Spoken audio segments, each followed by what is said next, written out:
Snow drove in sheets across the forward operating base, turning the floodlights into pale halos and burying the outlines of the hangars.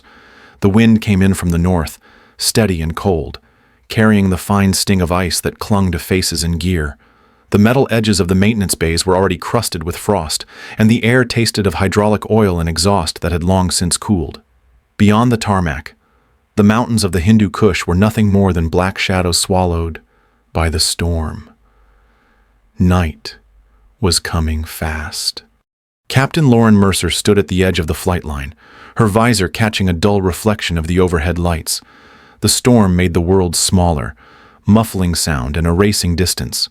Inside her helmet, she heard the clipped voice of a distant radio transmission, broken by bursts of static. A platoon, pinned down near a remote ridge. Ammunition almost gone. Enemy reinforcements closing in. The last sentence cut off mid-word, leaving only the hiss of interference.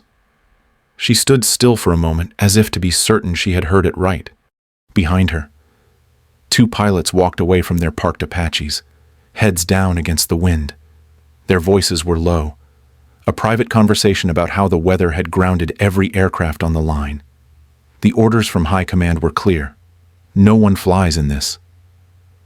Visibility was near zero. No pilot in their right mind would risk it. She kept her eyes on her helicopter, frost curling along the edges of its canopy, the fuselage looming like a patient predator waiting for the hunt to start. She moved without ceremony, boots crunching against the ice. The engine bays were dark, but steam rose faintly from the last maintenance check. She climbed into the cockpit, her gloves squeaking against the cold metal as she pulled herself up. The straps of her harness tightened across her chest, each adjustment deliberate. Her fingers found the switches by touch, running the pre-flight sequence as if she were on a calm airfield instead of a frozen one. The first rumble of power ran through the frame, subtle but unmistakable. Snow swirled in the rotor wash from a grounded bird 2 rows over, drifting across her line of sight. She kept working, the helmet sealed around her head, the faint warmth of her own breath fogging the lower edge of the visor before the defog system cleared it. Somewhere in the storm, the platoon was still alive, still waiting. The Apache was her answer. No one else was moving. She would. The wind clawed across the tarmac as Lauren settled into the cockpit, the cold pressing through the thin seams of her gloves. Her visor caught a breath of fog from her own lungs before the system cleared it away. Frost crackled faintly under her boots as she braced them against the pedals. She moved through the pre-flight sequence with the same deliberate pace she had in calm weather, but every motion carried the weight of knowing there was no one else on the line. The others had already left for the ready room. No one would be following her out into the white. The Apache's interior glowed in shades of green, the instrument panels casting dim reflections across her visor. Warning lights blinked once before settling into readiness. The muffled thump of hydraulics came through her seat as the systems came alive, mixing with the deep, bass, heavy churn of the rotors beginning their slow rotation. Outside the canopy, the world had dissolved into a swirl of white, the horizon erased, the ground and sky blending into the same shifting void. She keyed the comms panel, voice steady as she transmitted a maintenance code that would register as a systems test. It was an old trick, one she had never used before but had filed away in memory from long ago hangar talk. The code would buy her minutes before anyone realized the aircraft was gone for real. She didn't allow herself to linger on the decision. Hands returned to the controls, checking every reading twice, listening for any hesitation in the turbine's pitch. The rotor wash battered the snow into circular currents, each gust rattling against the fuselage. She kept the power just below lift until every system showed green. When she pulled collective, the Apache rose in a slow, steady climb. The sensation of leaving the earth replaced almost immediately by the weight of the storm pressing against her frame. She nudged the nose forward, clearing the base perimeter before dipping low, hugging the contours of the frozen ground. The terrain-following radar painted a faint, wavering outline on her display, its green glow barely cutting through the digital snow of interference. She kept her eyes flicking between the overlay and the barely visible ridges ahead, trusting her memory of the mountains more than the instruments. She had flown these passes in better weather, memorized the shadow lines and the way the wind curled through each notch in the stone. That memory became her second map, sharper than anything on the screen. Snow hammered against the canopy, streaking sideways in the downdraft. The storm swallowed sound, but inside the cockpit the roar of the rotors became its own constant, a low growl in her bones. She kept the Apache tight to the valley floor, skimming so low that the peaks disappeared from view altogether. A sudden gust hit broadside, snapping the helicopter a few degrees off course. Her right hand steadied the cyclic in a sharp correction, countering the skid before the warning tone finished its first pulse. The rock face loomed out of nowhere, close enough for the texture of its ice to register before she banked away, clearing it by only a few meters. She did not curse or slow down. The motion was folded into the rhythm of flying, the same way she had been taught to absorb recoil without flinch. Her breathing stayed even, the helmet's mic picking up only the sound of switches and the muted hum of the radar. Outside, the white never ended. Inside. Each movement was precise, measured, the helicopter responding as though it understood the stakes as clearly as she did. The further she went, the more the storm pressed in, flattening the light until it felt like flying through an unbroken sheet of paper. She used every slight change in shadow, every flicker in the radar return, to adjust her path. The controls under her hands were steady and sure. The Apache, moving as an extension of her will, the two of them alone in the storm's hollow throat. Somewhere ahead lay the ridge, the trapped platoon, and the fight she had chosen. Behind her, the base was already gone, lost in the snow, and with it, any chance of turning back. The snow thickened until it became a living thing, a wall of shifting white that clawed at the canopy and erased the horizon. Captain Lauren Mercer kept the Apache pressed low, the skids only a few meters above the frozen ground, her eyes moving between the faint glow of the terrain following radar and the half-seen shapes sliding in and out of the storm. Her breath fogged the inside of her helmet, the warmth vanishing as quickly as it formed. She brushed ice from a dial with the back of her gloved hand, keeping the collective steady with the other. The muffled world outside gave no hint of distance or depth, only the dull hiss of wind battering the fuselage. Every ridge was a potential cliff, every shadow a bluff waiting to catch a rotor blade.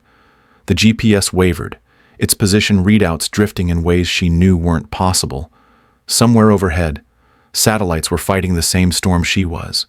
She ignored the bad numbers and leaned on her own mental map, recalling each pass, each bend in the valley she had flown in clearer weather. The memory was sharper than the screens. She remembered how a certain rock outcrop leaned like a spear, how the wind tunneled hard through a narrow saddle, how the snow there always swirled in a different pattern. When the radar flickered with interference, she slowed to a crawl, the Apache edging forward like an animal scenting for danger. She cut a degree of throttle, letting the change in rotor echo guide her. The sound shifted from a deep, open-throated hum to a tighter, sharper rebound off rock walls. She knew then she was threading between cliffs. The cockpit vibration changed with the airflow, the faint tremor in the cyclic confirming what her eyes could not see. For minutes she flew blind. Snow washed across the canopy in a constant horizontal stream, the outside world reduced to fleeting phantom shapes. At one point, the blur on her right resolved into the jagged teeth of a mountainside, close enough that the ice formation stood out against the dim light. She banked left without thinking, muscles reacting before thought, the Apache sliding away from the rock by instinct. It was how she had been trained: no panic, just correction, as if avoiding a pothole on a familiar road. That training came back in a rush. She could hear her instructor's voice from years before, calm and unhurried inside her headset, telling her to trust the instruments when she had no visual, and to trust herself when the instruments lied. The memory of those zero-visibility flights was as clear as the panel in front of her. Back then, the stakes had been academic. Now, each second of hesitation could mean finding herself slammed into a cliff face hidden in the white. The ice on the rotor tips had begun to thicken. She could feel it in the way the blades cut the air, just enough drag to change the tone of the wash. She compensated with small, deliberate inputs, never jerking the controls. The cold found its way into her shoulders and down her spine, despite the flight suit. The slow creep of fatigue settling in with every muscle kept under tension. The deadened sound of the snow made it worse. There was no horizon roar, no reassuring rush of open air, just the constant muted thrumming that left her with no sense of speed. A jagged silhouette emerged ahead, growing in the swirling haze, only to vanish again. She adjusted course to where she thought the opening would be. Seconds later, the darkness on her left thinned, a telltale sign of a valley widening out. She eased the nose toward it, and the radar confirmed the space opening under her. A sharp downdraft rolled into the cockpit, shaking the frame, but she rode it out, letting the lift return naturally rather than fighting the storm's rhythm. Ice traced lacework patterns across the canopy, blurring the outside world further. She wiped a small patch clear with her sleeve, though the snow replaced it almost immediately. The Apache felt heavier now, every movement a deliberate choice. Somewhere ahead was the ridge where the platoon waited, still pinned, still under fire. She had no time to spare, but no room for haste. The storm demanded exactness, nothing more, nothing less. Minutes blurred into each other. She adjusted throttle and collective by fractions, keeping her clearance above unseen rises, the radar giving only hints of what lay ahead. At times she imagined she could see the contours she remembered from before, half-formed ghosts in the snow, guiding her onward. Other times, the whiteness was so complete she wondered if she was imagining motion at all. It was then she would focus on the echoes. The subtle way sound changed with the land, letting her ears tell her what her eyes could not. The storm broke for only a heartbeat. A seam opened in the snow curtain, and she saw the dark spine of the ridge far ahead, exactly where she had hoped it would be. The glimpse vanished almost instantly, swallowed again by the blizzard, but it was enough. She was on course. The brief clarity settled something in her chest. The memory had been right. The instinct had held. All she had to do now was keep the Apache alive long enough to reach it. The snow closed in again, harder than before, but she no longer needed to see. The helicopter moved with her, reading the minute shifts of her hands and feet, anticipating corrections before they became urgent. It felt less like she was steering and more like the two of them were navigating together, predator and prey bound by the same narrow passage through the storm. Each rise in the ground, each turn in the valley, matched the picture in her head. She had become part of the landscape, invisible in the white, the sound of her own passage buried under the howl of the wind. Somewhere beyond that ridge, the fight still waited, but she would arrive. The storm would not stop her. The ridge appeared first as a smudge on the thermal display, a strip of faint heat against the frozen backdrop. Lauren adjusted the magnification, and the shapes resolved into moving figures. They were climbing through the snow, rifles slung and ready, their body heat glowing bright in the monochrome image. The platoon's position sat just beyond the crest, its defenders invisible from her angle but surely aware of what was coming. She could see the enemy was spreading out, using the uneven terrain for cover.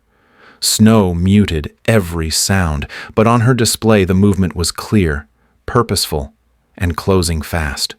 She rolled the Apache into a shallow bank, keeping her profile low against the slope.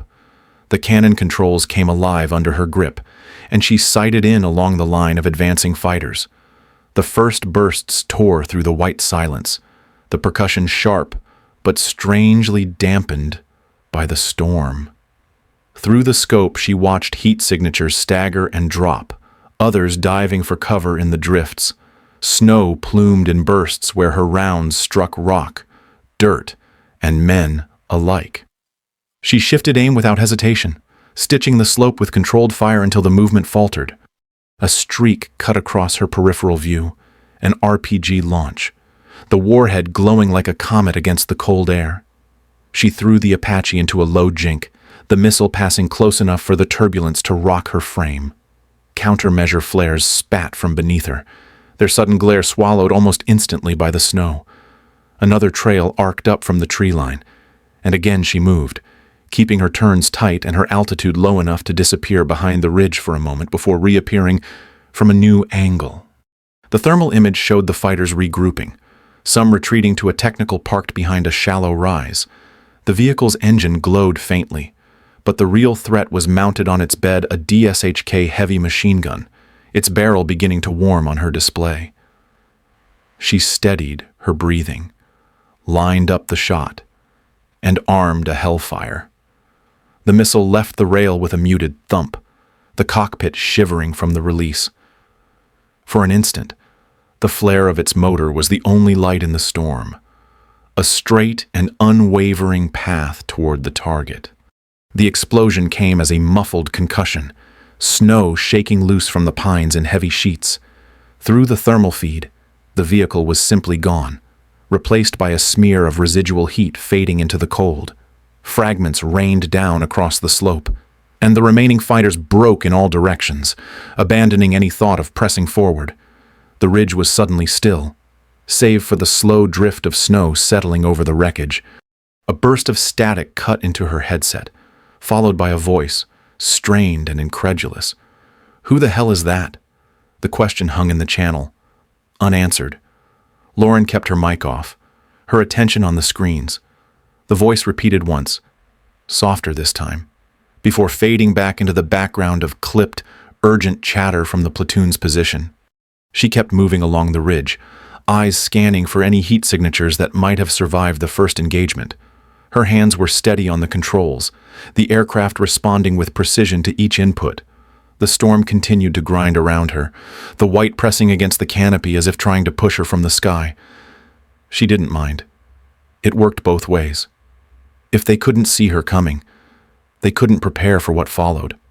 A lone fighter broke from cover, sprinting downslope in an erratic zigzag. She didn't need the scope to track him.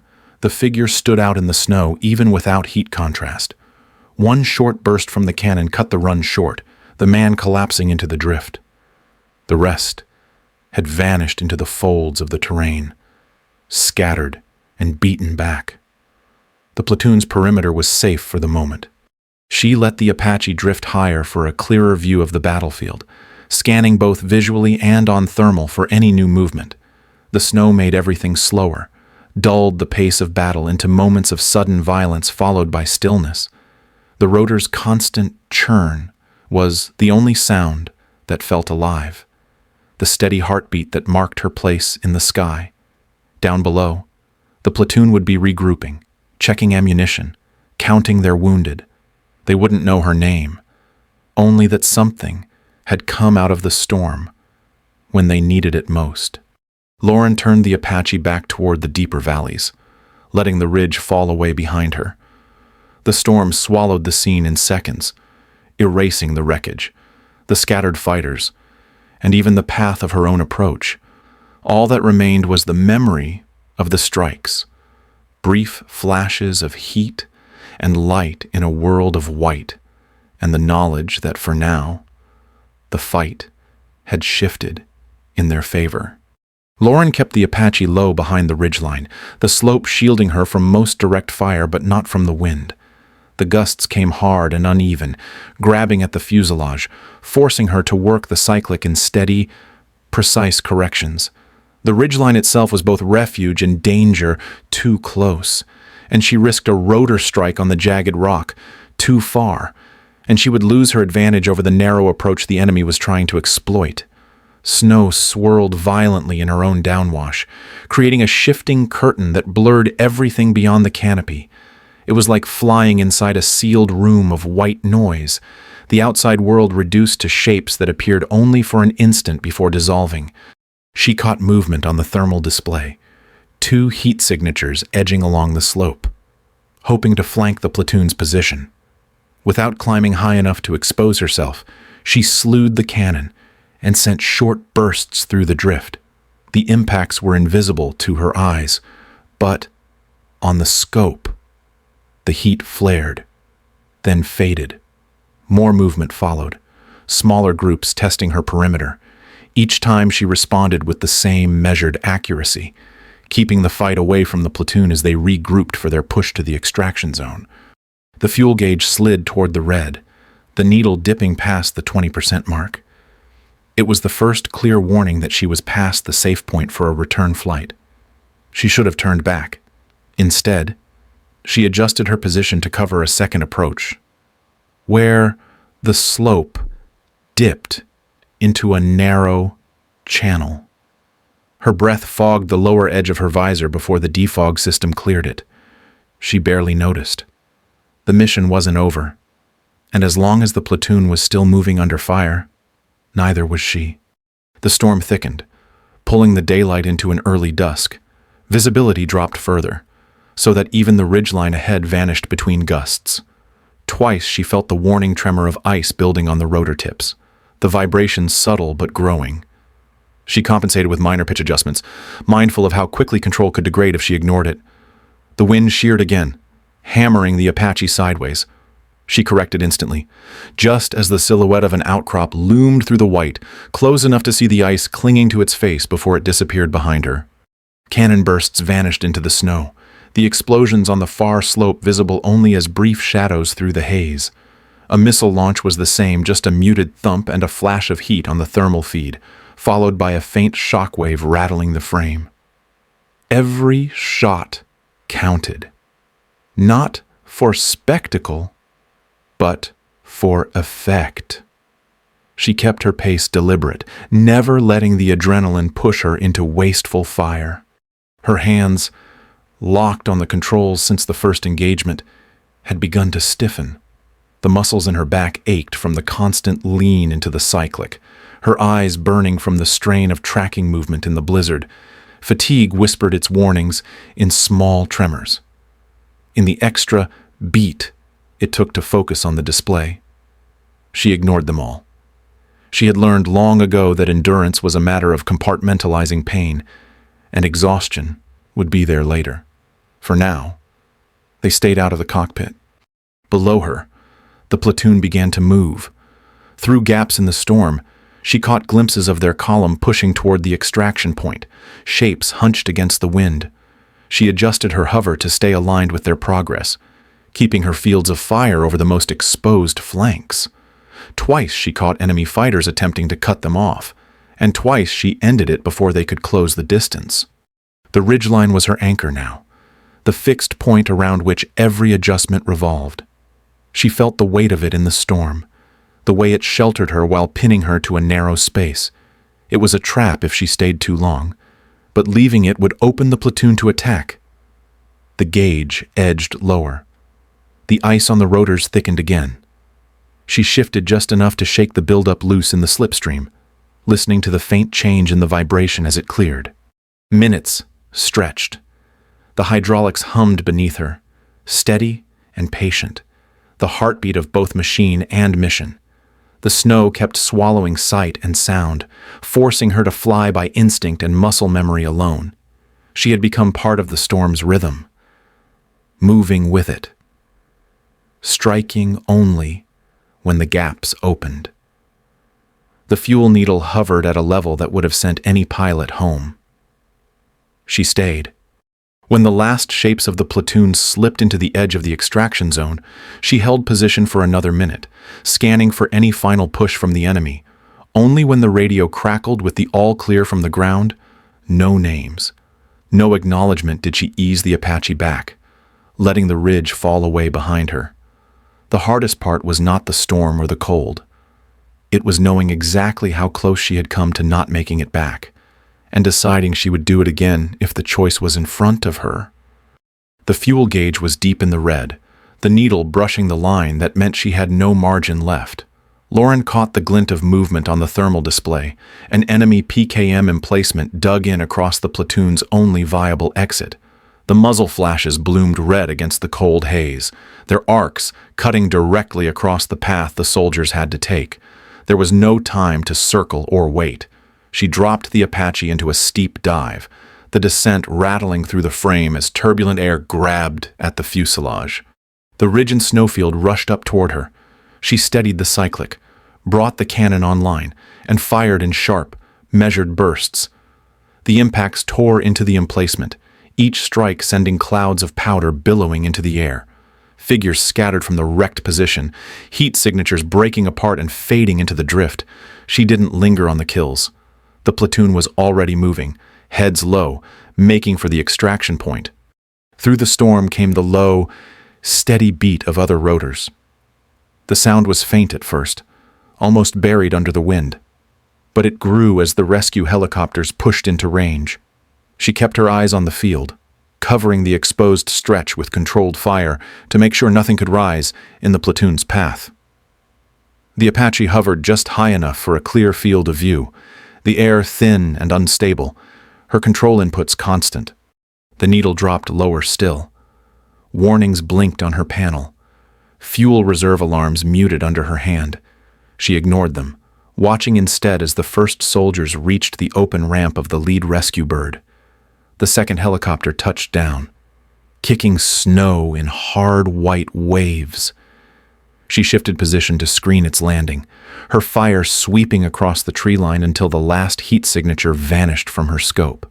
One by one, the soldiers clambered aboard. She could see them only as moving shapes in the haze, the details swallowed by the storm. Engines roared as the rescue helicopters lifted, their silhouettes briefly outlined against a break in the snow. She kept her reticle scanning the field, waiting for any flicker of return fire. None came. The scope was empty. Only when she had visual confirmation of both helicopters pulling away toward safer airspace did she let the nose of the Apache swing toward open sky. The storm closed in behind her, erasing the field and the ridge in moments. The radio was silent. The battle noise had fallen away completely, leaving only the hum of hydraulics and the thrum of the rotors in her ears. She was running on fumes, the gauges warning of imminent flameout. But she stayed level, carrying the image of those departing helicopters with her until they vanished entirely into the white. Lauren brought the Apache down on the tarmac with the same steady hands she had used to thread it through the mountains. The skids touched, and the machine settled into stillness, steam curling from the engine housings as the turbines spooled down. Frost coated the canopy in intricate patterns. The rotor blades chipped at their edges, each mark a silent ledger of the storm's toll. The landing lights washed over the gunship's battered skin, revealing streaks where ice and snow had scoured the paint. The ground crew stood back at first, eyes tracking the aircraft as if it had come from somewhere beyond the map. Other pilots lingered in the shadows near the hangar doors, their conversations cut short. No one spoke as she powered down, only the soft hiss of cooling metal and the whisper of snow moving across the concrete. When she stepped out, her boots crunched on the frost-hardened surface.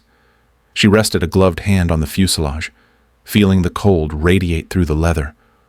A rescued sergeant passed nearby, his face still drawn from the day's fight. He caught her eye, offered a nod, and with a quiet certainty, said, "Mountain Hawk." The words were barely above the wind, meant for her alone.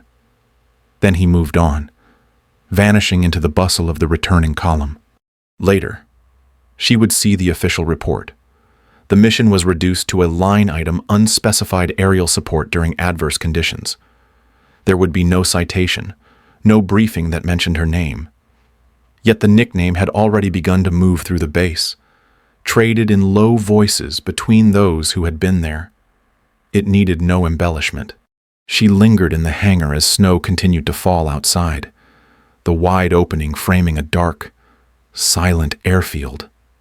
Flakes drifted past the threshold, catching in the light before dissolving into the shadows. The Apache stood at her back, the storm's scars still etched into its frame. She stayed there for a moment longer, not for recognition, but for the quiet knowledge that somewhere in the mountains, lives had been carried out of the white because she had chosen not to stand still.